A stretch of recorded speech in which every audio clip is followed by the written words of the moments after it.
You're listening to Biz-Souls, the business podcast with an edge, hosted by me, Rona Lewis, and Jeffrey Hansler. Tune in for perspectives and discoveries about the changing world of business. It's time to connect to the heart, soul, and humor of how business gets done. Hello, everyone, and welcome to Biz-Souls. I'm Rona Lewis.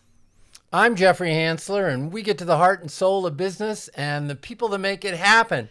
And we have a live person today. We do. We have a live person as opposed to all the people. A whole bunch of dead people that we've been talking to because we're magic. Now, wait a second. Are you saying that our prior guests are dead people? No, you're not. No. It's just that we tried to go in person. We went to in person. We went to the local cemetery, picked up somebody, and it was really not. It wasn't that working out well. Exciting. Okay. Today we have the lovely and talented Hamish Wright. Hamish Wright is a homeless person that I picked up next to a gym where I used to work out at, and she spoon-fed me. I did. I felt really sorry for him, and I was crying. Through all of my connections in Hollywood, because I am so well connected. I'm still hungry. He was, no doubt. Well, because he's only been eating peanuts and pickles because he's such a picky eater. Notice all the peas. Problem was I got hemorrhoids. I can't help that. So I don't know how he managed to convince some Hollywood people that he actually had some talent. And now he's got a show coming up. Based on a lot of the movies that are coming out, that doesn't say much. That doesn't say Talent's anything. a big word, you know. So now officially he went from homeless person. I don't know where your wife and kids are living, but you're out on the street because you probably pissed her off. And he is now the creator and showrunner of The Real Fake Show. So welcome, Hamish. So glad to be here. That spoon feeding of the whole family is just touching. Yeah, well, we go to Costco and get those big things of pickles. So. And you came from enemy territory to drive down here. You came from L.A., right? L.A. and Orange County. Not Hermosa. quite. Hermosa Yes. Beach South is not Bay. quite there. Yeah. South Bay. Oh, okay, Yeah. okay. So actually, you were a professional rugby player, right? Apparently, yes. Yeah, they were stupid enough to pay you to do it. Right. Well, it was interesting. It was actually amateur back then. Oh, really? So they had to find creative ways to pay you. Right. But my dream was... So was that when you were a stripper? I started stripping after rugby. Ah. Yeah. The bruises don't go down well when you're taking your clothes off. Also, punctured lungs don't go down well. Concussions don't go down well at all either. Those are You a lot used of... to do that. The bruises give a lot of pretty colors, though. Yeah, You but know? not when you're stripping. They want that painful white color that shows out in the dark. Yeah. So backfield or were you a prop? You look like I a was backfield. a happy hooker. Happy? You were the hooker. I was the hooker. That is one of the most challenging positions. And when things Wait, go wrong, yeah. the first person that gets it is the hooker. It's There you always go. the hooker's fault. Well, going from hooker to stripper is not that much of a leap, evidently. It's not really. I was the thunder from down under. Okay. It was the marketing was amazing. You know? I guess so. Fabulous. So talk to us, getting back to just not serious, but so tell us how the heck this Real Fake Show came about. Yeah, I was introduced to Alan Massingale, who was a very famous sports announcer on ESPN. He did Lakers Live and Prime Time with James Worthy. He had his own podcast sports show called The Big Daddy Show. And I got introduced to Alan. We became very friendly and we'd hang out and spend a lot of time together. But I would appear on his Big Daddy sports show a few times doing my comedy. At one point, James Toney, the heavyweight champion of the world, almost beat me up on set. I got him that angry. Wow. But the comedy really helped the sports, and the ratings went up every time I came on a show. Nice. So after that season ended, he said to me, hey, if you've got a show for us, let me know what you think you'd do with us outside of sports.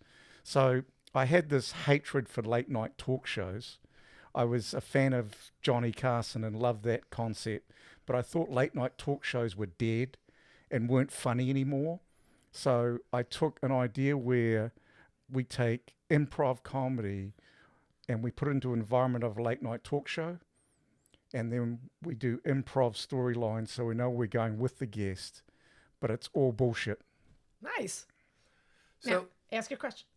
Oh yeah, we jumped to the real. Well, because I just wanted to let people know actually what he does. This could be the real fake show. This could be. It could be. He could really be a homeless I'm former stripper concerned person. You never we have know. the copyright and they haven't paid for it. I'm concerned here. We're getting ripped off by Biz-Souls. Jeez. Help. All right, ask your question. So what did you want to be when you grew up? I mean, did you want to be in? Did you always want to be in Comedy or comedy, I Hollywood? I want to be a Hollywood? professional athlete You wanted to be all my life. and you became one. Yes. And was it always rugby, or was it American? Was it Australian football? Was it soccer? You didn't care. Basketball. Tiddlywinks.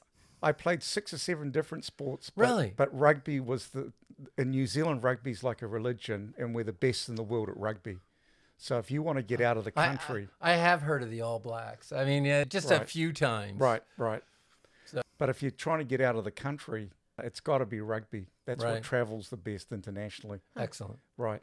So I was in a New Zealand squad training for development. And one of the coaches, lovely man, I said, Coach, I want to go to Los Angeles. I have dreams of Hollywood and comedy.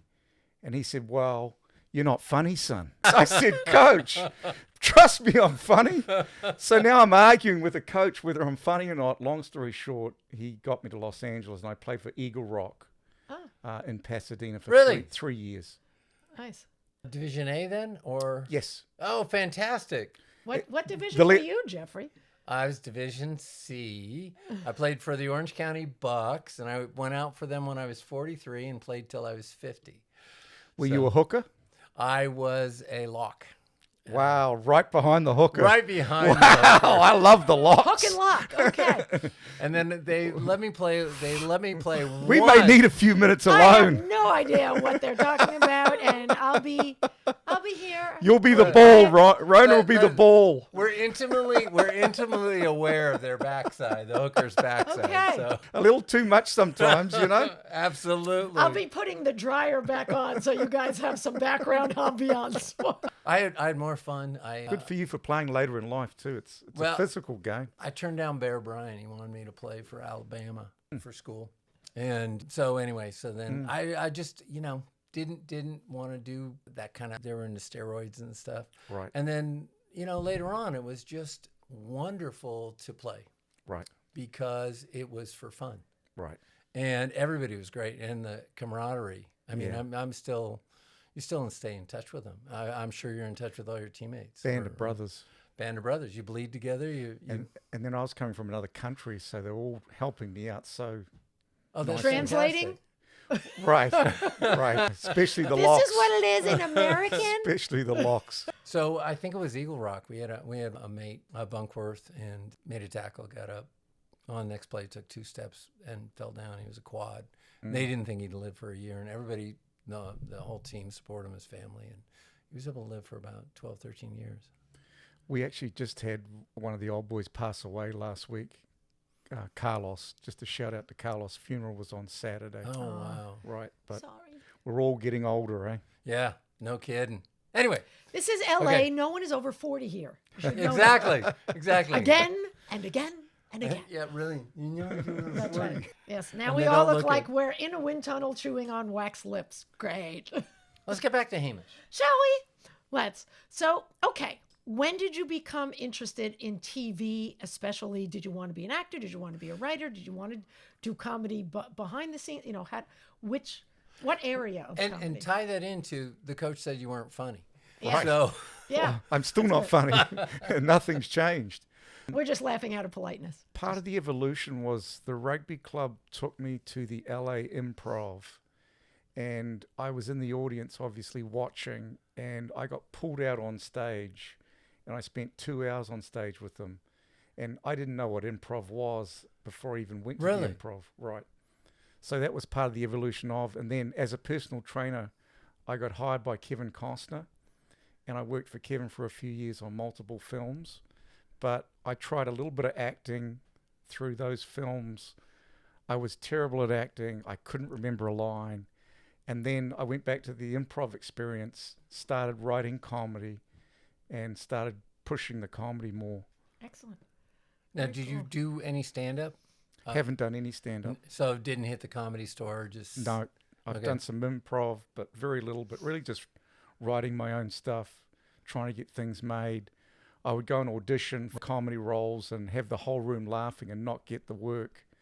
That's when I decided to make the real fake show. I said, I've got to do my own thing. Right. No one's going to hire an idiot from Whakatane, New Zealand, to be who's That's not funny. actually a huge vacation spot now, from what I've heard, especially Well, from people from New Jersey. not- It's incredibly popular. Not anymore, because Tane is man, and we all know what fucker is. So when you're from fucker man, there's no resort running around on a beach. You know? Well, people, There's no- guys from the guys from Palm Springs may like There's that. no happy hour, you know.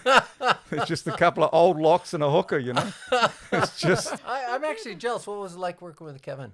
And because he's from like Irvine or something, he's local. He's I think he went to Cal Fullerton. yeah, and then Baseball player. Yeah.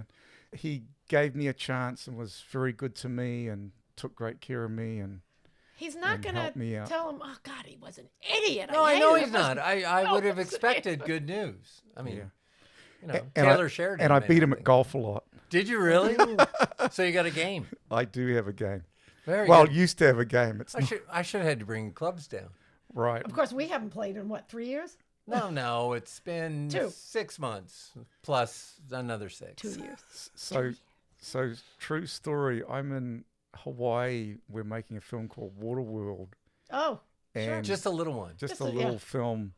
And I only got the job because the other personal trainer got put in jail for steroids. Interpol police was tracking him. Oh wow. So once he got jailed, an Who was it? opening came up. I can't say, I know. but so I get this job to go and be the trainer on Waterworld, and I get on a private jet with Chuck Gordon and Larry Gordon, the two producers. Right. And for 5 hours, they're grilling me on everything and nutrition and working out and what. And then at the end, they says, yeah, we play a money game of golf on Sundays. Oh, So if you'd love to join, you're more than welcome. So I said, that's really nice of you, Mr. Gordon. And I'd played golf since I was 5 years old, a very, very good golfer. I said, you know, I've never played golf before, Mr. Gordon, but I'd love to come and try. So, you know, I'll be out there Sunday.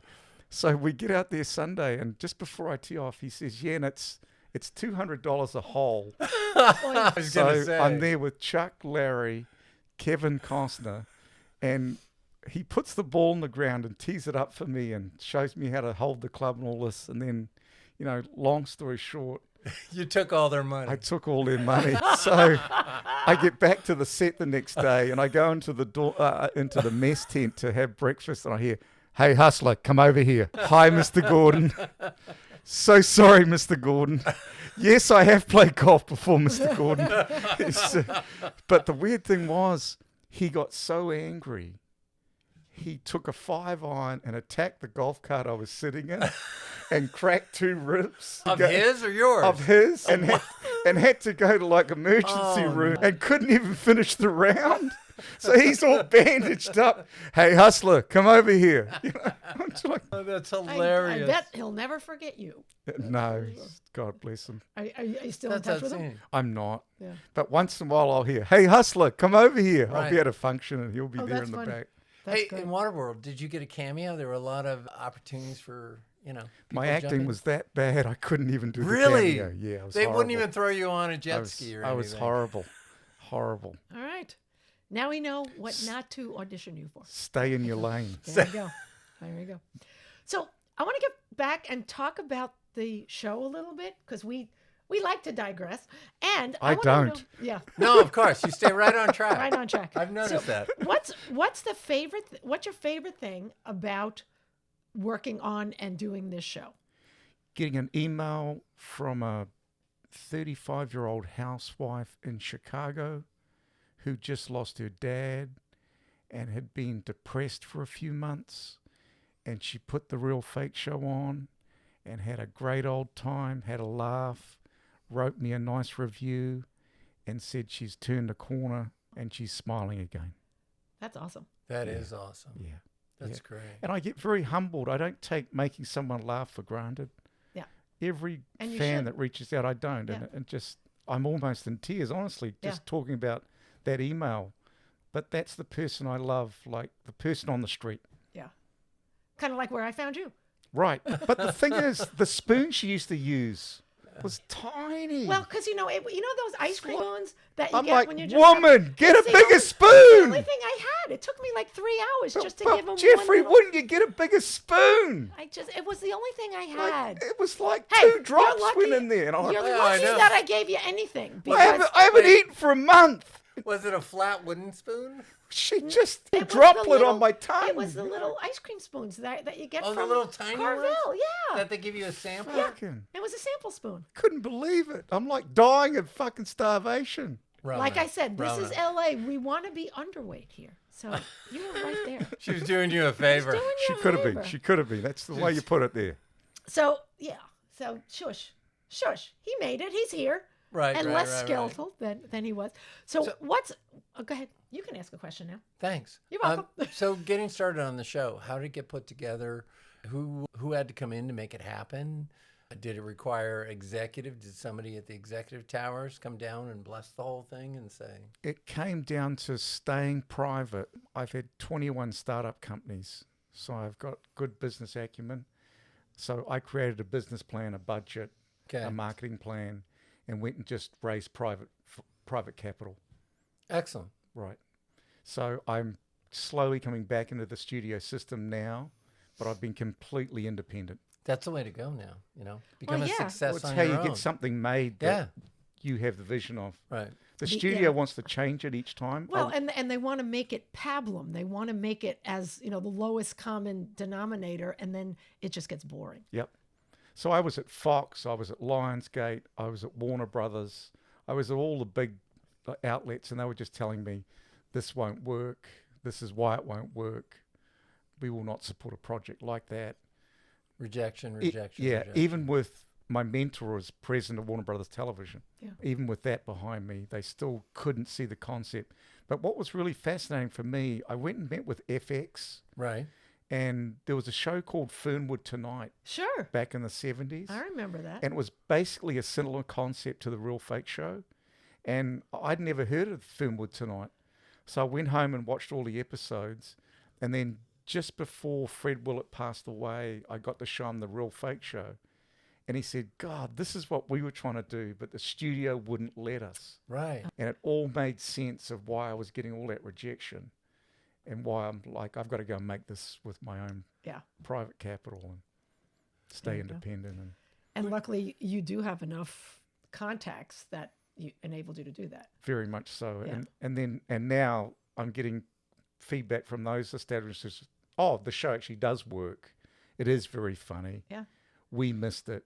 Right. Also, the CEO of ITV in London, she really loved it. And she was one of the first to say, hey, there's something here. We can't develop this because we've got something similar, and so did the BBC. Right. But in England and offshore, they much more saw the concept and the value than in Hollywood. I think English humor is much more sophisticated than American humor, and it's so it's much different. more fun. It is. And I'm a true Anglophile. I love Benny Hill. I didn't like Benny Hill because it's more Really? sexual, but I love like Monty Python Flying I love Circus, Monty Python more the too. sketch. Yeah. And I write sketch comedy. What was the hotel one with Julie Dench? Judy Judy Dench. Dench. Faulty Towers. Faulty Towers. But she Yeah. wasn't in that. N- That's not Judy Dench. But Faulty Towers. Then there Anyway. There's a bunch the of British comedy is just so It's good. great. It's great. It's because Has to be- I well, love. it makes up for their food. Well, Yeah, there you go. Three's Company was a British sitcom. Right. Like people don't realize Steptoe Son was the British version of Stan Son. And then there was The Office. Yeah, The right? Office. Right. That was, and then they tried an American version of Absolutely Fabulous, Right. which I loved. Absolutely Fabulous, and Well- even the American Top Gear. Right. Not the same. Top Gear is awesome. All in the Family is a British show Oh, really? called Love Thy Neighbor. Yeah, like all these shows. It's in the credits actually. For a You'll see little Norman itty bitty Lear. country, you guys in England are pretty frickin' funny. Well, Just saying. And then Norman Lear produced Fernwood Tonight and Wow. wrote Fernwood Tonight. Wow.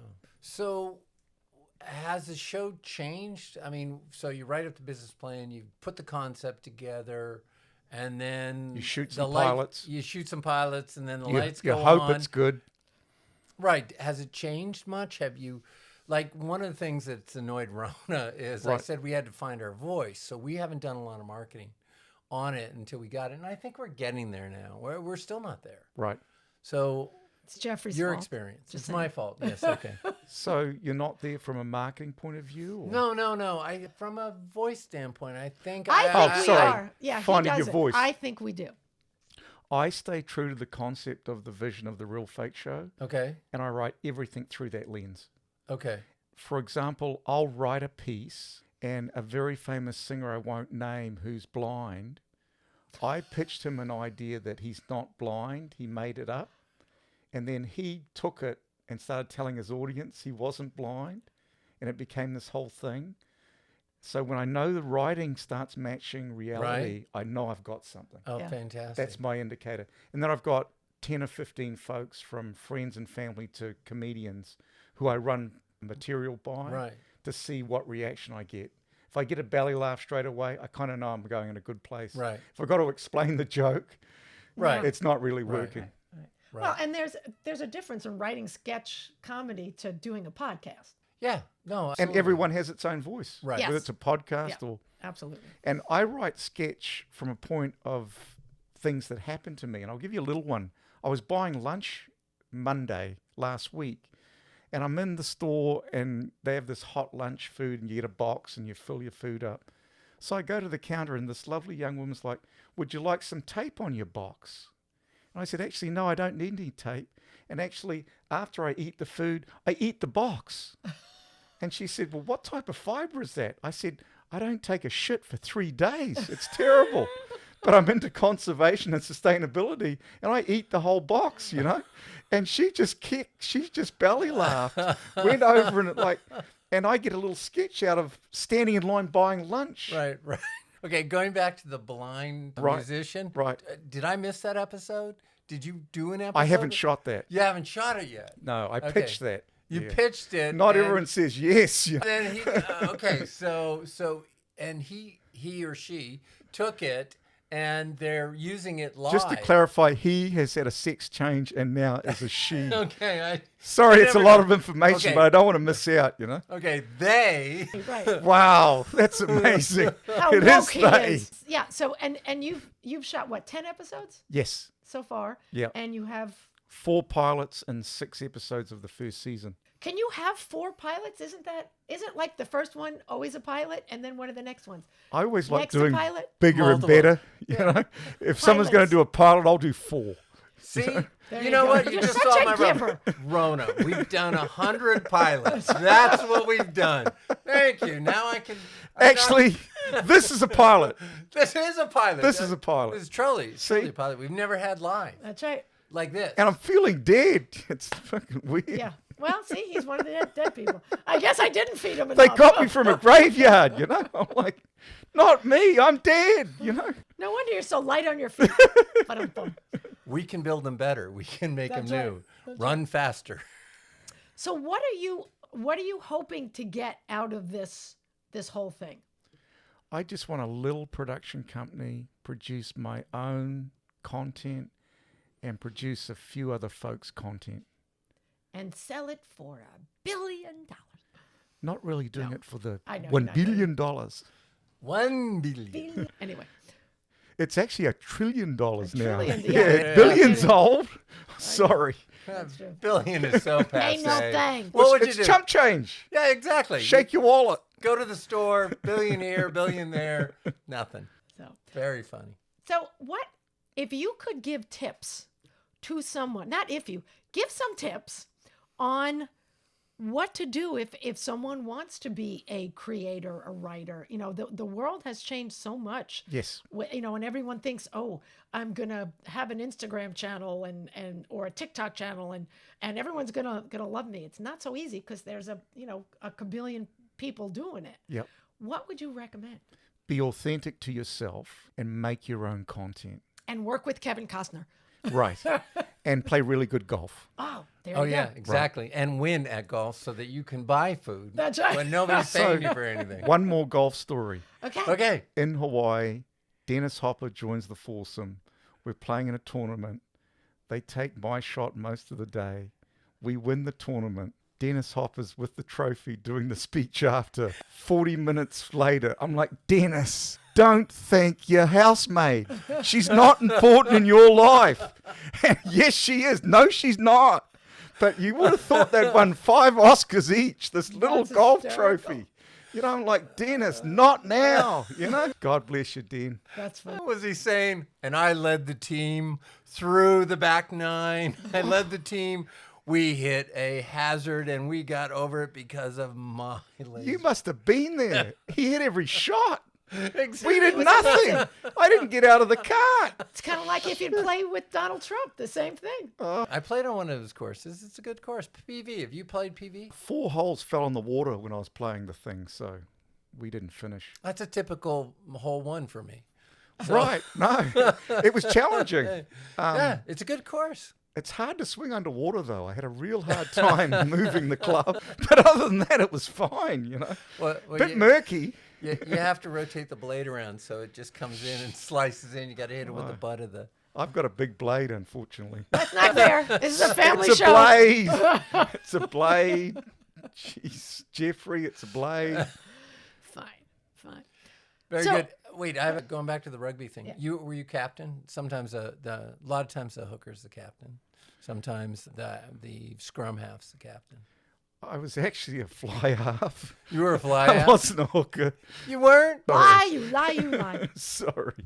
Well, I'm trying to go back. I go back a few years. I'm thinking, okay, he's probably not carrying that. And I thought, well, maybe he was carrying it, lost it, or maybe he's always been this way. Sorry. We just lost our hooker. Ito was our hooker, and he was great. He was just great, and he was the organizer. He was the heart and soul of the Bucks. Wow. So Sorry to hear that. Ito, Yeah. There you Dennis and Ito. Dennis and Ito, man, they're out there playing rugby together. Don't tackle him, Dan, and keep the speech shorter. go. That's right. There you go. So, you know, we actually didn't ask what your average day is like. Number one, working on the show, and then where do you hope to air it? And then we'll. Yeah, no, we have a full marketing campaign. We'll probably show it on YouTube, but part of our marketing campaign is utilizing social influencers in comedy. Mm-hmm. And there's 8 to 10 worldwide that have a combined audience of a couple of 100 million people. Wow. So we actually have to form partnerships with those influencers to show it on their channels first. And then once someone watches the show on their channel on YouTube, they come back to our channel to continue to watch. Got it. Oh, that's very cool. So are you going to have them on the show as well? Sometimes we do. Yeah. Not everyone can do improv, acting, comedy. No kidding. You guys are really good at it. I'm enjoying today. I'm glad. I'm very, very glad. The social He's just network, being what do nice. the Social influences? social influence. Yeah. So is that a network? So YouTube, is YouTube part of that, or is it an international thing? So I have a producer Okay. that used to work with influencers at YouTube and Google. It's his Okay. expertise. Okay. Right. Yeah, So good to he know runs people. that. Hey, he has people, Jeffrey. He has people. He has people. You have people. I got nothing. You got I nothing. have got idiots. That's okay. 'Cause People's a it strong word. makes, it Let's makes come you on. look better. Not really. Well, then you're screwed. That's all. No, but I have 4 or 5 different producers Yeah, that that's help right. me out on a daily basis. Well, I think that's how comedians in cars having coffee started. Jerry Seinfeld had his Was show. I think it was on YouTube, and then it got picked up. Yep. And it's a great show if you haven't seen it. And it's just them chatting. What's nice is you can actually get sponsorship Yeah. before you air if you can quantify the eyeballs. Right. So you can So that's what you're gonna do. finance. Yeah. Yeah. Which is very cool. Yeah. Because we enjoyed the shows. He allowed us to see 2 episodes. 2. Frickin' 2. Sorry. Right. Cheapskate. The self-financing. So they usually say for every 10,000 people, it's worth about $100. Is that the YouTube model here? But if you're getting sponsorship and you're selling merchandise, there's different revenue streams. Yeah. Right. So you've got multiple revenue streams. Right. Right. Okay. Like we have a cup with the Real Fake Show on the show. People love that cup mug, that coffee mug. I sign every one of them. And he's going to be selling those teeny weeny spoons. Because that's how. They hold 1 drop. Ours are the smallest. Hers was 2 drops. We hold a drop. Even smaller. Because and then, you find someone in starvation and start feeding him with that spoon. You know, that might work. You know, the little cappuccino spoons, the little tiny ones that you do in a little cap. Well, those are even bigger than the... I'm going to talk to marketing about the spoon. Yeah. That could be a whole angle. Call it the Rona. Then the you Rona just have dip. to put I was going to say TRFS, because that's what it'll fit on the spoon. Because it's so itty bitty. It's very itty bitty. Have you got any more? Do you have any solid questions? I think that's it. That is... So when do you think it's going to actually start to air? So we're in a place now where we've raised more capital to do another 12 episodes. Excellent. But we are making a decision on bringing a new host into the show, an A-list host with marketability, and we would reshoot that first season again, and then the next 12. So if we do that, it'll be quite some time before we hit YouTube. If we just go with what we've got. So we are recording this in April. Right. So you guys might not be seeing this. It may be November or December by this time. And it's April. It's cold. It's April 2006. Right. So just to put it out there. So we are all 40. Well, that's like, you know, this is becoming a habit. We've got David Patrick, who's invented the shark wheel, and he's on to something new. And we did the podcast a month ago, and we have to hold it because his drop date is coming in May. It was like, is it May? May. I wasn't sure if it was May or June. May 8th is the current one.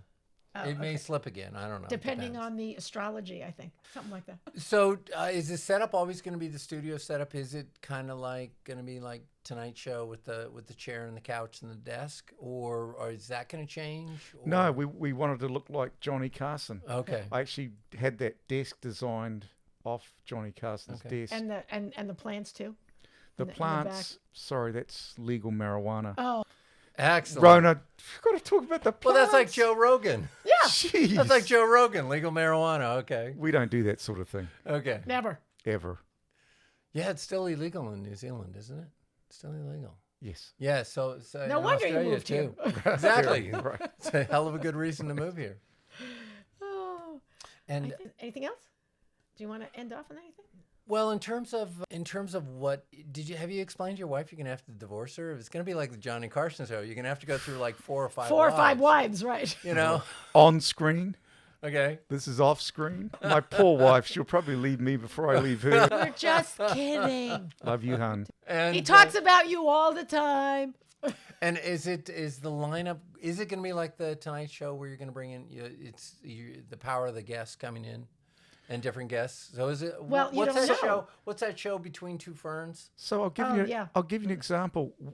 My mailman Right. is coming on the Real Fake Show for a serious interview about the mail. Okay. And then in the first season, we put on a parking attendant officer from Hermosa Beach Okay. with real stories from the street.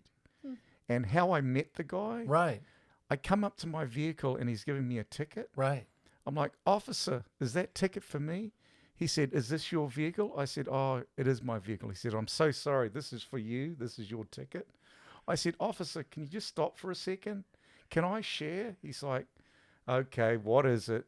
I said, officer, I'm not in a great frame of mind, and I just murdered someone, and I may murder again.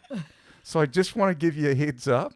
So he literally gets the ticket, rips it in half, scrummages it up, throws it on the ground, starts stomping on it, and then runs back to his vehicle and flees the scene. And I'm just standing there going, well, that worked. So the next time he's given me a ticket, I did the same thing. I got like 2 minutes into the story. He's like, nah, I've heard this before. You didn't murder anyone, you idiot. You're getting this one. And we've been mates ever since. Yeah, no kidding. A good sense of humor. But here's a park attendant who's never done comedy in his life, and he hit a home run. Oh, that's fantastic. He literally hit it out of the park. So I can tell with someone, with their personality and character, whether they can pull it off or not. Right. Now, the professor of laughing sex, that's a real professor from the University of Santa Barbara. Right. He couldn't do improv. Right. So I got a comedian to do it. play the professor of laughing sex, Wow. because the real professor couldn't do improv. which is how ironic. So is it just that? blows you, right? You just, Right. Now where do we go? What are we doing here? Who's running this show? Oh, Well, I am. Well, and I've seen an awful lot of actors who are great with the written word, and Right. they have great comedic timing. Right. They're just not quick mentally, Right. like Like- most actors. You guys are quick. Yeah. We try. We gave her drugs, so she's much better today. I might need some. All right. This has been great. Hamish, this has been wonderful. This is super fun. Everything Rona said about you, I can't believe all the stuff she said that was so bad. And, Most of it. She I'm wouldn't say so anything. pleasantly Mo- surprised. most of it's true. Well, I didn't want to say that part. She bullshits with the best of them. I do. What can I say? Well, you should see the stuff that he begs me not to tell people because they run with their hair flaming. That's rated. We won't go there. We can't go there. Keep it PG. By the way, no swearing on the Real Fake Show. Really? None. Nothing. None. None. So- on Oh. purpose. So you No, broke... no so- political agenda. No nothing. Fuck you. Yep. you did it here. I fucking do it here though. I can I here. noticed. you I know? know. This is how we get rid of the competition. That's right. So he's, well, Fuck you, motherfucker. Now, this is going to go viral now. What's viral? Jeez. Oh, I'm sorry. I meant virus. Yeah, it will go viral, and then we'll need an incubation shot for it. There you go. I then think you I'm won't be joining a able to new leave. show. There you go. Yeah. I'm going to be on Biz-Souls for the rest of my life. We'd love to have you. Can't on get Biz-Souls. it. He's now sleeping on the couch. Can't get rid of you. And Well, she's feeding me with a spoon. If just suggesting, if you ever need a guest host, Wow, there she you could go. step in. I She could could step step in. in. She could be great. What about the Except I'm handsome not- lock? Oh, I don't know. We're never sure what personality's going to show up. He has 3 or 4, and Wow.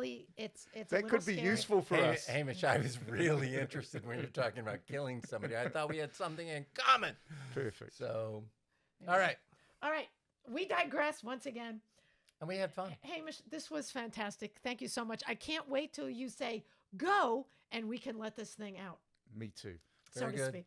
Very good. All right. And a Can shout I just thank yes. you both and Biz-Souls, great podcast. Thank you. Fantastic to see the number of podcasts you're doing and Yeah. just wish you the best And the success. 3 or 4 people who were listening. Yes, it's great. exactly. We love I it. probably scared them all off, but No, come no, back. no, no. We'll have a whole different audience makeup. Kevin We Costner, please. Kevin. Now, when Love you you. hear this, since you're in the neighborhood, come on the show. Yeah, exactly. Hasn't been on my show yet. Oh, well, we My have to show get him on. before I'm your Julia. show. We have to get him on. That'd be great. I've got less hair. There you go. Anyway. All right. That is it for us. I'm Rona Lewis. I'm Jeffrey Hansler. That's Hamish Wright. And this has been Biz-Souls. We'll see you next time. Thank you. And scene. You've been listening to the Biz-Souls podcast with your hosts Rona Lewis and Jeffrey Hansler. Did you have fun? Subscribe, rate, and leave a review. It's very much appreciated. Talk to you next week.